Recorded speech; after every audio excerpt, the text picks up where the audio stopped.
व्हायचे यूट्यूब चॅनलला नक्की सबस्क्राईब करा। पुढील भागामध्ये आपण इथे पाहणार आहोत। इथे आता जो काही लीना आहे तिला खूपच जास्त टेन्शन आलेलं असतं। सुखीनं मध्येच फोन का कट केला आहे अशी तिला इथे काळजी वाटत असते आणि त्यामुळे सर्व काही ठीक तर असेल ना, त्यामुळेच लीना इथे चिंतित असते। आणि तेव्हाच इथे वृंदा आणि त्याचबरोबर जे काही अण्णा आहेत ते सुद्धा इथे हॉलमध्ये बसलेले असतात आणि ते इथे हॉलमध्ये बसलेले असतात। पण तेवढ्यात आपला इथे जो काही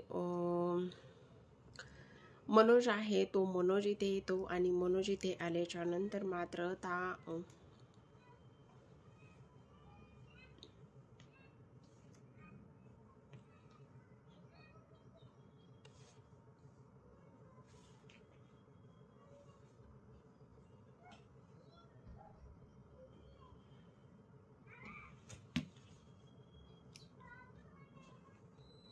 मनोज इथे आल्याच्या नंतर तो खूपच जोराजोरात इथे ओरडत असतो आणि ओरडल्याच्या नंतर माझी बॅट कुठे वगैरे वगैरे त्या इथे गोष्टी बोलत असतो। आणि तेव्हा अण्णा त्याला समजवण्याचा प्रयत्न करत असतात की तुला काय झालेलं आहे, तू बरा तर आहेस ना, तू का एवढा अस्वस्थ झालेला आहेस। तेव्हा मनोज म्हणत असतो तुम्ही मला मुद्दामूनच त्रास देत आहेत, माझी बॅट मला सापडत नाहीये, कुठे आहे माझी बॅट, मला शोधायची आहे। तेव्हा अण्णा म्हणतात की ठीक आहे, तुला जर तुझी बॅट सापडत नसेल तर आपण नवीन आणि दुसरी बॅट घेऊन येऊयात। पण आता इथे मनोज मात्र काहीच ऐकत नाही आणि काहीच न ऐकल्यामुळे तो सतत त्याची आवडती बॅट कुठे हाच प्रश्न इथे तो विचारत असतो। आणि तेव्हा मात्र इथे लीना म्हणत असते हे बघा तुम्ही काळजी करू नका, आपण शोधूया तुमची बॅट। पण आता तो म्हणत असतो नाही, ती माझ्या आवडीची बॅट होती, त्यामुळेच तुम्ही मला ती मुद्दामूनच देत नाही आहात, त्यामुळे तुम्ही मुद्दामूनच ती माझी बॅट जी आहे ती इथे लपवून ठेवलेली आहे असं सुद्धा आता इथे मनोज हा बोलत असतो। आणि तेव्हा मात्र मनोज ह्या गोष्टी इथे बोलल्याच्या नंतर मात्र आता ही मनोजची जी काही अवस्था आहे ती पाहून अण्णांना सुद्धा खूपच जास्त इथे वाईट वाटत असतं। अण्णांना जे काही आपला मनोज आहे त्याची ही अवस्था अजिबातच पाहवत नसती। मनोजला एवढा सर्व काही त्रास होतोय हे अजिबातच त्यांना इथे पाहवत नसतं। तर इकडे आता दुसऱ्या बाजूला जी काही आपली लीना, जी काही वृंदा आणि शलाका आहेत त्या इथे सुखीला आणि अक्कूला धडा शिकवण्यासाठी तयार असतात। जेव्हा त्या दोघी सुद्धा झोपलेल्या असतात तेव्हा सुरुवातीला शलाका आणि वृंदा अक्कूच्या खोलीमध्ये जातात आणि ती गाढ झोपली आहे की नाही याची चौकशी आणि याची शहानिशा करतात।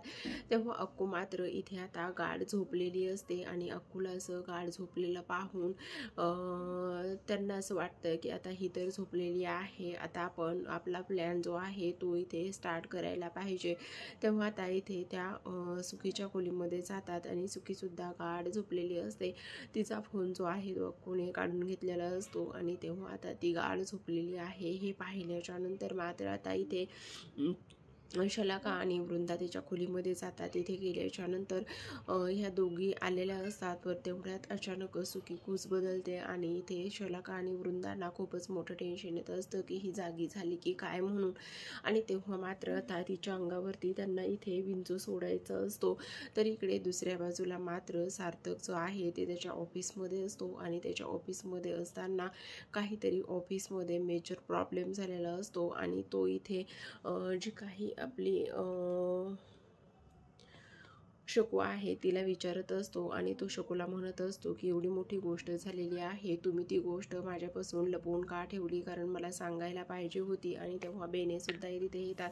बेनारे तिथे आल्याच्या नंतर ते सुद्धा म्हणतात की तुम्हाला एवढी मोठी गोष्ट इथे लपवून ठेवायची काही गरज नव्हती, तुम्ही ती गोष्ट इथे सांगायला पाहिजे होती आणि त्याचा लवकरच आपण काहीतरी त्यामध्ये नक्कीच काहीतरी तोडगा काढला असता असं सुद्धा इथे दोघे बोलत असतात। आणि त्याचबरोबर तुम्हाला सतत 3 दिवस झाले ही गोष्ट समजलेली आहे, त्यामुळे तुम्ही एवढी ही मोठी गोष्ट माझ्यापासून का लपवून ठेवली, म्हणूनच इथे शकूला सर्वजण ओरडत असतात। बेनारे सुद्धा मात्र इथे आता शकूलाच ओरडण्याचं काम इथे ते करत असतात। तेव्हा इथे सार्थकला मात्र खूपच मोठं टेन्शन आलेलं असतं की या पद्धतीने सर्व काही इथे होत आहे म्हणून।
घेऊन जा.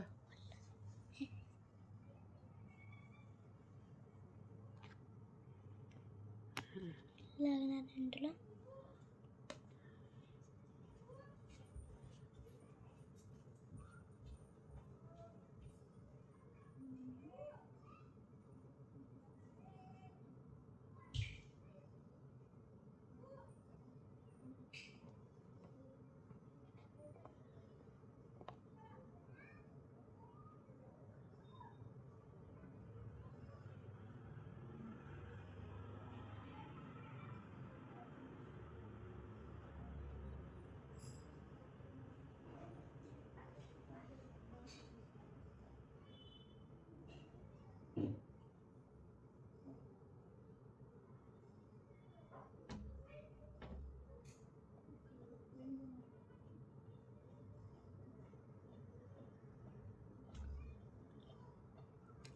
तर आता प्रेक्षकांनो, इथे मात्र आनंदीची जी काही फ्रेम आहे ती फ्रेम खाली पडते आणि तिची काच तुटलेली असते आणि तेव्हा मात्र इथे सार्थकला खूपच त्रास होतो आणि सार्थकला झालेला त्रास अजिबातच त्याला सहन होत नसतो. त्याला असं वाटत असतं की ही जी आनंदीची फ्रेम आहे ती कशी तुटली. आणि त्याचबरोबर आता तुम्ही जरी मला कायमच्या सोडून गेले असलात तरीसुद्धा मी तुम्हाला विसरलेलो नाही. मला माहीत आहे एक दिवस तुम्ही नक्कीच परत याल आणि आता तुम्हाला मी असं वरती ठेवणारच नाही आहे. तुम्हाला मी माझ्या ह्या ड्रावरमध्ये ठेवेल, म्हणजे तुम्ही पडणार सुद्धा नाही आणि ही फ्रेम तुटणार सुद्धा नाही, असं म्हणून तो आता ती फ्रेम त्याच्या ड्रावरमध्ये ठेवून देत असतो. तर आता इथे प्रेक्षकांनो, पुढील भागामध्ये आपल्याला छान आणि रंजक असा एपिसोड पाहायला मिळणार आहे. कारण आता पुढील भागामध्ये आपण पाहणार आहोत जी काही सुखी असते ती इथे सार्थकशी बोलायला गेलेली असते आणि सार्थक ला बोलायला गेल्याच्यानंतर सार्थकला मात्र तिचं जे म्हणणं आहे ते अजिबातच इथे पटत नसतं आणि त्याला इथे तिचा खूपच जास्त राग आलेला असतो. तेव्हा तिचं जे काही कनेक्शन आहे साड्यांचं वगैरे किंवा वर्तक फॅमिलीबद्दलचं ते पाहून त्याच्या मनामध्ये खूपच जास्त टेन्शन आलेलं असतं. तर प्रेक्षकांनो, अशाच नवनवीन आणि त्याचबरोबर डेली मालिकांच्या अपडेट पाहण्यासाठी आपल्या मिराज व्हॉइस यूट्यूब चॅनलला नक्की सबस्क्राईब करा. पुन्हा भेटूयात अशाच एका नवीन आणि त्याचबरोबर इंटरेस्टिंग अशा एपिसोडसोबत. तोपर्यंत धन्यवाद.